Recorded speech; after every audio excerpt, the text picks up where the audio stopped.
धुव्वाधार पावसाने श्रीवर्धन म्हसळा राज्यमार्गावरील रस्त्यावर भले मोठे आंबा वृक्ष झाले आडवे।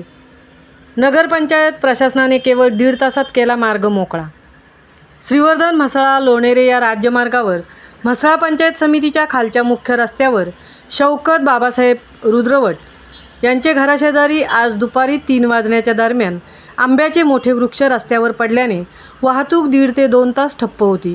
सदरचे वृत्त समजतात नगराध्यक्ष संजय कर्णिक, API संतोष आवटी, स्वच्छता अधिकारी सुरेश जाधव, कर्मचारी फरहान साने, PSI उदय धुमासकर, हेड कॉन्स्टेबल बाबासाहेब बोंगाणे, शहनवाज उकये, बावा धारेकर, सलीम पेणकर, उदय करडे आदी मंडळी तात्काळ घटनास्थळी जमा झाली आणि पर्यायी मार्गाने वाहतूक वळवण्यात यशस्वी झाले।